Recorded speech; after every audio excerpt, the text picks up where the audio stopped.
Hello guys, good morning. এক cup চায়ের সাথে আজকের দিনটা শুরু করলাম। চা করেছি 4 কাপ, আর তোমাদের বললাম 1 কাপ চায়ের সাথে। মিস্ত্রি দাদা এসেছে, এর জন্য দাদাকে চা দিলাম, বাবাকে চা দিলাম, মাকে দিলাম, আর আমি এখন এই যে নিয়ে নিয়েছি। আমি দেখো কাপের উপরেই বিস্কুটটা রেখেছি, কারণ আমি তো কোনো প্লেট নেইনি, এই জন্য এইভাবে। আর সকালবেলায় দেখো আমার মুখ চুখ পুরো ঘেমে যাচ্ছে। সকালবেলা উঠেই এতটা গরম পড়ে যে সারাটা দিন পুরো একদম নষ্ট হয়ে যায়। কি করা যাবে? তো চলো চাটা খেয়ে দিনটা শুরু করি, তারপরে বাদবাকি কাজকর্মগুলো করব।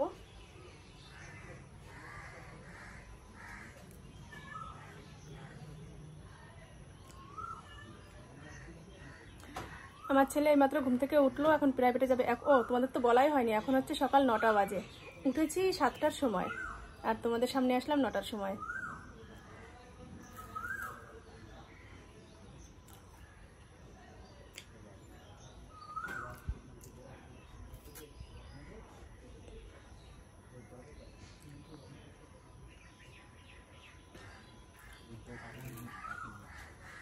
জন্য একটু হরলিক্স বানিয়ে দিলাম, ওকে চা খেতে বললাম, চা তো খেলো না। আর ছোটো মানুষের চা খাওয়াটাও ঠিক না, প্রাইভেটে যাবে এখন।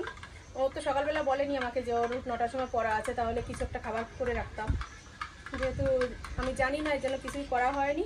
তো এই যে হরলিক্সটা করে দিলাম, এটা এখন খাক, দিয়ে তারপর যাক, তবুও তো কিছুটা টাইম থাকতে পারবে, আর বাড়ি এসে তারপরে ভাত খাবে।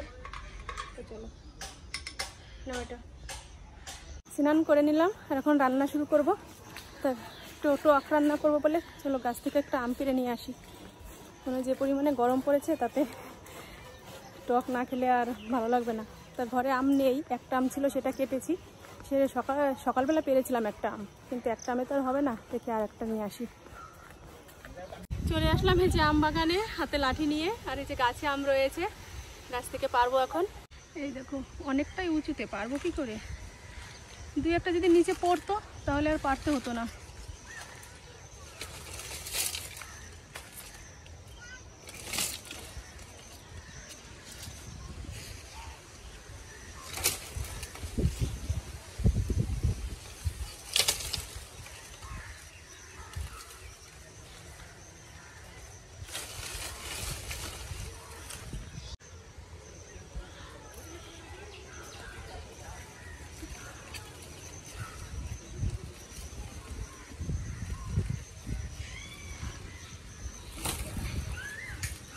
একটা তো পারলাম, আর একটা তো পারতে পারছি না, দুটো হলে হয়ে যাবে।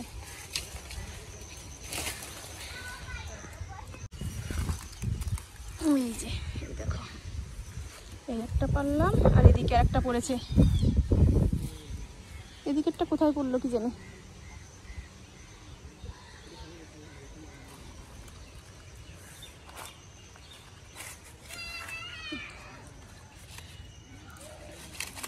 এটা পেকে গেছে, একটু পাকা পাকা হয়ে গেছে এটা।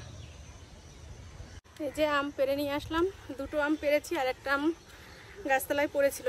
মানে আমি যে 2টো পেরেছি তার মধ্যে থেকে একটা পেয়েছি, আর একটা খুঁজে পাচ্ছি না। সেটা খুঁজতে গিয়ে দেখি আমার পায়ের নিচে একটা আম পড়েছিল। সেই আমটা এই যে নিয়ে আসলাম, তারপরে এটাও খুঁজে পেলাম। 3টে আম হয়ে গেল, বেশ হয়ে যাবে এতে। তো চলো বাড়ি যাই। বাড়ি যেয়ে ভাত বসিয়ে দিয়েছি, এখন আমগুলো কাটবো, আর সবজিও কেটে রেখেছি কিছুটা। আর কি কি রান্না করবো এখনও সঠিক জানি না, তবে দেখা যাক কি কি রান্না করি। আমগুলো এই যে কেটে নিলাম, আমের টক রান্না করব বলে। আর এদিকে সবজি বলতে সকালবেলা ঘাটকল পাতা তুলে এনেছিলাম, সেগুলো এই যে কুচিয়ে রেখেছি, এটা বাটা করব। আর এখানে কুমড়ো শাক কেটেছি, এটা মাছের মাথা দিয়ে রান্না করব। আর একটা তরকারি করব, সেই সবজি এখনও কাটা হয়নি, দেখা যাক কি সবজি দিয়ে রান্না করি। এখানে মাছ এনেছে, পাঙাশ মাছ, মাছটা কাটতে যেতে হবে, বের করি।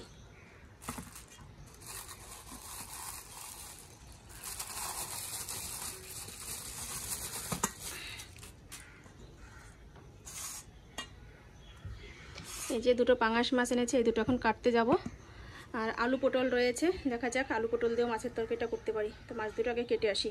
এই যে মাছ কাটতে চলে আসলাম, মাছটা এখন কেটে নিই।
মাছ এই যে কেটে নিয়ে এসেছি, এবার নুন হলুদ মাখিয়ে নিয়ে ভেজে ফেলবো। কড়াইতে তেল দিয়ে দিয়েছি, তেল গরম হচ্ছে।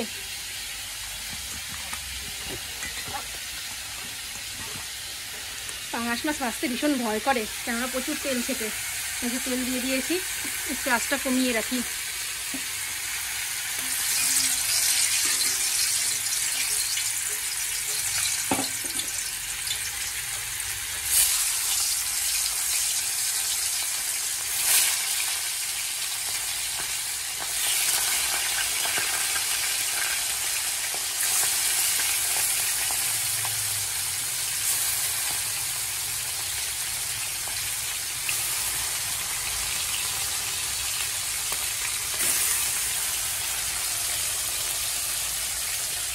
আর এদিকে এই যে আমের টক বসিয়ে দিয়েছি, সর্ষে ফোড়ন দিলাম, নুন হলুদ দেবো, তারপর জল দিয়ে দেবো।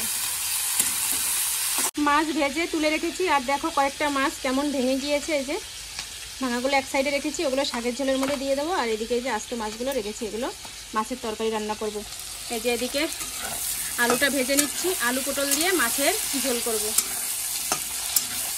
আমের টকটা নেমে গেছে, কিন্তু এই সাইডে যে আমি আর একটা কিছু বসাবো, আমি সেটা বসাতে পারছি না, কেন দুরকম শাক রয়েছে, কুমড়ো শাক আর হচ্ছে ঘাটকোল পাতা। দুটো শাকই আমাকে ধুতে যেতে হবে কলে, কিন্তু আমি তো এখন উঠে যেতে পারছি না এখান থেকে।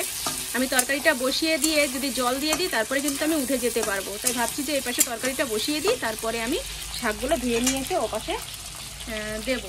এদিকে এই যে পটল কেটে রেখেছি। আলুটা আগে যদি ভাজা না করে নিই না, তাহলে কেমন জলকা জলকা হয়ে যাবে তরকারিটা। তাই আলুটা আগে ভালো করে ভাজা করে নিই, আর আলু ভেজে নিলে কিন্তু তরকারির আলাদা একটা টেস্ট হয়। যেহেতু জিরে আদা বেটে তরকারিটা রান্না করব, কোনো মশলা দেব না, তাই একটু ভালো করে ভাজা ভাজা করে নেব। যে পরিমাণে গরম পড়ছে, তাতে আর মশলার তরকারির কথা ভাবতে গেলেই গায়ের মধ্যে যেন অস্থিরতা শুরু হয়ে যায়। এর থেকে কাঁচা লঙ্কার তরকারি আদা জিরে বেটে রান্না করব, একদম সিম্পলের মধ্যে, বেশ ওটাই ভালো।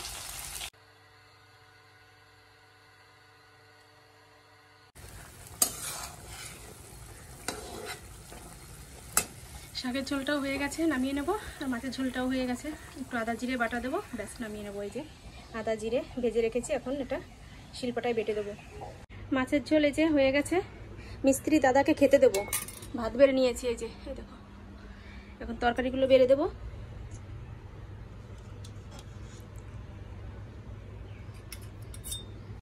ঘাটকল পাতাটা এই যে এখন বসালাম, রান্নাটা কমপ্লিট হয়নি, কেননা অনেকটা বেলা হয়ে গেছে। এই যে দাদাকে খেতে দিয়ে দিয়েছি, খাচ্ছে, কেননা কাজ করতে হবে, এর জন্য একটু ব্যস্ততার সাথেই তাড়াতাড়ি দিয়ে দিলাম, রান্না শেষ হয়নি এখনো। এই যে ঘাটকল পাতা বাটা ভাজা হয়ে গেছে, এখন এই যে বাটতে নামিয়ে নিয়েছি, বেটে নিই। মানে এতটা গরম পড়েছে যে তাড়াতাড়ি করে রান্নাও শেষ করতে পারছি না। আর মিস্ত্রি দাদার খিদে পেয়ে গেছে, এর জন্য বললো যে বাড়ি যেয়ে খেয়ে আসবো। আমি বললাম যে না, রান্না তো মোটামুটি যেটুকু হয়ে গেছে দেওয়া যায়। তো না, শাকের ঝোল হয়ে গেছে, মাছের ঝোল হয়ে গেছে, আমের টক হয়ে গেছে, এটি তো দেওয়াই যায় খেতে, দিয়ে দিলাম। আর এই যে এখন শাকটা বেটে নিচ্ছি, পরে আর একবার যদি খায় তখন শাকটা দিয়ে দেবো, মানে ঘাটকল পাতাটা দেবো তখন। তো চলো আমি বেটে নিই। আর ছেলেও ভাত খেতে বসে পড়েছে, ও খাচ্ছে। আর আমাদের বিল্ডিংয়ে যে যেই কয়বার দিচ্ছি সেই কয়বার এসে বলছি কি আরেকটু দে দিয়ে যাচ্ছি, তখন মাছ দেওয়ার সাথে সাথে মাছ খেয়ে ফেলছে। কেউ ভাত দিয়ে মাখিয়ে দিলে তাহলে মানে অনেকক্ষণ টাইম ধরেও খায়, আর পেটটাও ভরে। শুধু মাছ তো ওর কোনো রকম কিছু মনেই হচ্ছে না, মানে খুব তাড়াতাড়ি খেয়ে ফেলছে। ভাত দিয়ে মাখিয়ে দিতে হবে। হ্যাঁ, হঠাৎ করে দুপুরবেলা দেখো শাড়ি পরে নিয়েছি এই গরমের মধ্যে। কিছু শর্ট রিলস করলাম, ঘরে বসে বসেই করেছি। তোমাদের একটু বলে দিই, আমার চ্যানেলের নামটা পিঙ্কি ব্লগার শর্ট চ্যানেল, তোমরা ভিজিট করতে পারো। আর ড্রেসটা চেঞ্জ করবো, ছেলে ঘরে শুয়ে রয়েছে, আর ঘরের মধ্যে স্ট্যান্ড ফ্যান চলছে, এর জন্য বাইরে এসে কথা বললাম। আর আজকে এই যে কত কাঠ দেখো আমার ঘরের সামনেই, এই কাঠগুলো আজকে চিরাই করে এনেছে, তো নামিয়ে রেখেছে এখানে। আর কাঁচা কাঠ যেহেতু, এর মধ্যে নিম কাঠ রয়েছে, নিমের যে একটা তিতো তিতো একটা গন্ধ, সেই গন্ধটা হাওয়াতে হাওয়াতে নাকে আসছে বেশ। আর আমি শুধু ভাবছি কি, নিম পাতার গন্ধ কোথা থেকে আসছে, নিম পাতার গন্ধ কোথা থেকে আসছে। এখন মনে পড়লো যে এখানে যে কাঠগুলো রয়েছে, এই কাঠগুলোর মধ্যে অনেক রকম কাঠ রয়েছে, তার মধ্যে নিম কাঠও রয়েছে, এর জন্যই নিম গন্ধ আসছে। তো যাই হোক, চলো, আমার মাথায় কালকে রাতে তেল দিয়েছি, এতটা তেল দিয়েছি নবরত্ন তেল দিয়েছি, ঠান্ডা তেল, কারণ একটু মাথা যন্ত্রণা করছিল, তোমাদের তো আগের ভিডিওতে বলেছি প্রচণ্ড শরীর খারাপ লাগছে, তেল দিয়েছি। আর এখন এই রিলস করার জন্য আবার শ্যাম্পু করে আসলাম। সকালবেলা স্নান করেছি, এখন আবার এক্সট্রা করে শ্যাম্পু করলাম। তো যাই হোক, কিছু না করলে কিছু পাওয়া যায় না, এর জন্য এটুকু তো করতেই হবে। আর এই যে শাড়িটা পরেছি, কেমন লাগছে তোমাদের তোমরা অবশ্যই কমেন্ট করে জানিয়ে দিও। তো চলো এখন ড্রেসটা চেঞ্জ করব, দুপুরের খাওয়া দাওয়া করবো। সকালবেলা আমি মাছ ভাজা দিয়ে খেয়েছিলাম, তোমাদের সাথে আজকে আমার খাওয়াটা শেয়ার করা হয়নি। যাই হোক, এখন খাওয়া দাওয়া করবো। রান্না করতে করতে যেহেতু মিস্ত্রি দাদা এসেছে আজকে আমাদের ঘরের কাজ করছে, তাড়াতাড়ি করে রান্না করেছি, আর সেভাবে তোমাদের সাথে খাওয়াটা শেয়ার করতে পারিনি। তো চলো এখন ড্রেসটা চেঞ্জ করবো। আর এই যে একটু কাজে বসেছিলাম, কিছুটা কাজ করেছি আর কিছুটা কাজ রয়েছে বাকি, খাওয়া দাওয়া করে তারপরে বাকি কাজগুলো করবো। তো চলো ড্রেসটা চেঞ্জ করে নিই। খেতে বসে পড়েছি দুজনেই, ছেলে আর আমি। দেখো আমরা নিয়েছি গাটকল পাতা বাটা, এখানে মাছের তরকারি নিয়েছি, এখানে টক নিয়েছি, আর কি বাকি আছে শাকের তরকারিটা না, ওটা নেই এখন, ওটা খাওয়া হয়ে গেছে। মানে এতটাই টেস্টি হয়েছে শাকের তরকারিটা, সবাই খেয়ে নিয়েছে, আমিই খাইনি, আমারই খাওয়া হলো না। দেখ ওটা কি হয়েছে, তোলো টুল তোলো, সোজা করো, খাটের থেকে নামতে যেয়ে টুল ফেলে দিয়েছে। আসো আসো আসো আসো,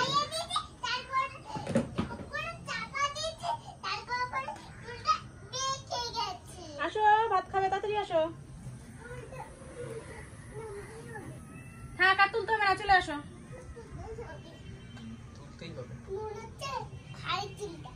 ভারী রেখে দাও, রেখে আসো, আনতে হবে না। পিঁপড়ে কামড়াবে, পিঁপড়ে কামড়াবে। খাইয়ে দেবো, আসো। এই দেখো টেস্টি খাবার কোনটা, আমি আগে খাইয়ে দিয়ে নি, তারপরে তুমি আসন নিয়ে আসবে। এই নাও, আগে নাও।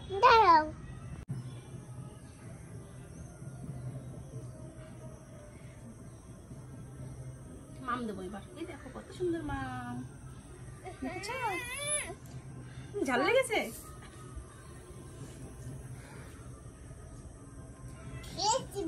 এই নে মাম, নে। এই দেখো মামনি ওর জন্য চলে এসেছে। মাম নাও, মাম নাও। খাবে না, দেখো। তাই ওঠো, যাও, খেয়েছো আর খেতে হবে না, ওঠো।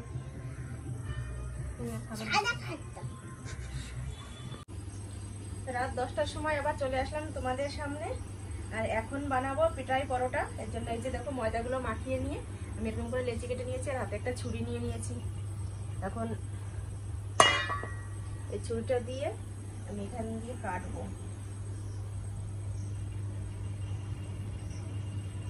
প্রথমে তো এরকম করে বেলে নিয়েছি গুঁড়ো ময়দা দিয়ে, এবার কেটে নিয়ে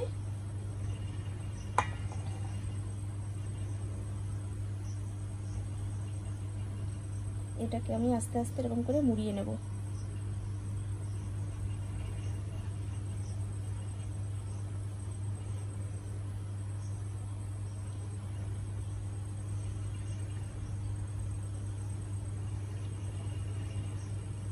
পুরোটা দেখো কি সুন্দর গোলাপ ফুলের মতন হয়েছে।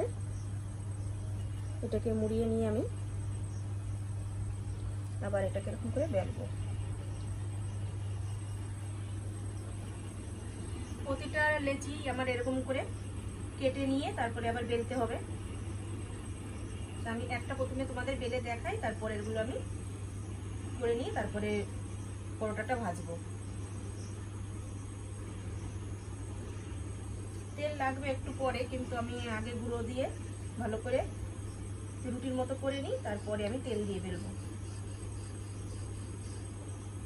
এটা এর আগে আমি কখনো করিনি, আজকেই ফার্স্ট টাইম। ইউটিউব দেখে দেখে এটা শিখেছি, তো ভাবলাম আজকে আমি একটু ট্রাই করে দেখি যে আমি পারি কিনা ওইভাবে বানাতে, আর অরিজিনালি যেরকম দেখলাম সেরকম হয় কিনা।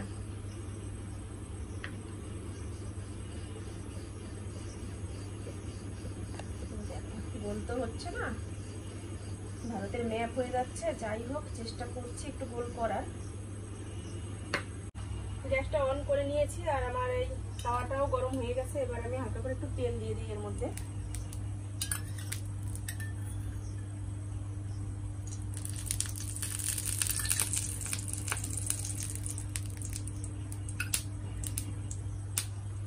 এবার আমি আস্তে করে পরোটাটা এর মধ্যে দিয়ে দেবো।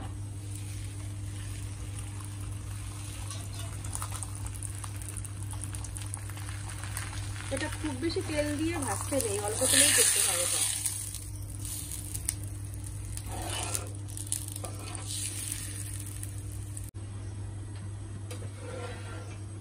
পরোটাটা আমি ভেজে নিলাম, এই যে এখন একটু ঠান্ডা হবে, তারপরে আমি এটা ভালো করে পিটিয়ে নেব। তা ঠান্ডা হতে হতে দেখো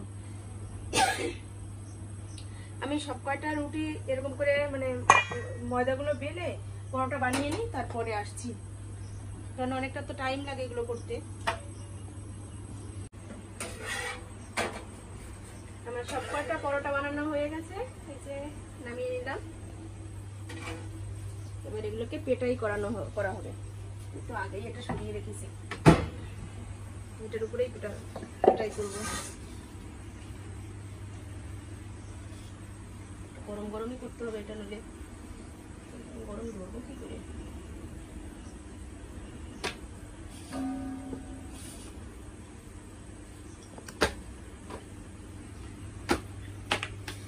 প্রচন্ড গরম।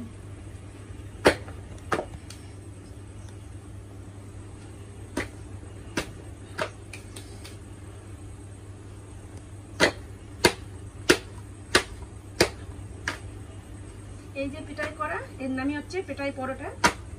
ভিতরে একদম তুলতুলে নরম হয়ে যাবে। আরো অনেকটা করতে হবে, কিন্তু আমি তো করতেই পারছি না।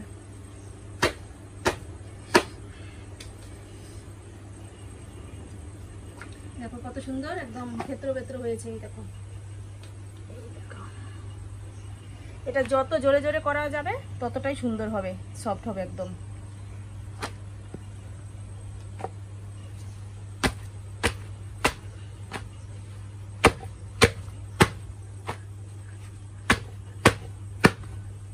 ছিটকে যাচ্ছে একদম। যা হয়েছে অনেকটা হয়েছে, এখন খাওয়া যাবে এটা। এই যে এখানে অনেকগুলোই রয়েছে, দেখি কটা, 1 2 3 4 5 6টা রয়েছে। তো চলো সবাই খাওয়া দাওয়া করবো, আর ভিডিওটা আজকে এখানেই শেষ করব। এখন খাওয়া দাওয়া করবো, আর কোনো কাজ নেই। ভিডিওটা আজকের মতো এ পর্যন্তই। তোমরা ভালো থেকো, সুস্থ থেকো, আর আমার পাশে থেকো। আর আমার নতুন বন্ধুরা আমার চ্যানেলটি সাবস্ক্রাইব করে দিও। তো চলো আজকের মতো টাটা, গুড নাইট। ভিডিও শেষ করে দিয়েছি, আবার আসলাম। দেখো এইমাত্র ঝড় শুরু হয়েছে, ঝড় বলা যায় না অবশ্য, হাওয়া ছাড়ছে আর বৃষ্টি হচ্ছে, ভীষণ ভালো লাগছে। এখন এর বৃষ্টিটা আমি জানালা খুলে নিয়ে এইমাত্রই জানলার কাছে এসে বসলাম। রান্না করে এসে মানে রুটি ওই পরোটা বানিয়ে এসে আমার ভীষণ গরম লেগে গেছে, এর জন্য আমি জানলাটা খুলে যেয়ে হাওয়া খাওয়ার জন্য একটু খুলেছি জানলাটা, আর দেখি সাথে সাথে বৃষ্টি শুরু হয়ে গেছে। কি যে ভালো লাগছে এখন। আর আমি দেখো এই যে বসে রয়েছি, এই চেয়ারে এই যে বসে রয়েছি, এখন আমি এই হাওয়া খাচ্ছি, বেশ অনেকটা ঠান্ডা লাগছে এখন, বেশ ভালো লাগছে। দেখো হাওয়া হচ্ছে, তো বুঝতে পারছো তোমরা?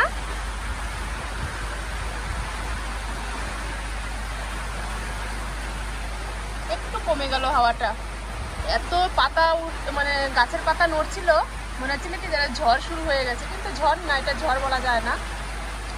খুব সুন্দর বৃষ্টি, খুব সুন্দর হাওয়া, একটুও বিদ্যুৎ চমকাচ্ছে না, আর কোনো রকম ধুলো উঠছে না। ভীষণ ভালো লাগছে এখনের এই বৃষ্টিটা আর হাওয়াটা আমার কাছে।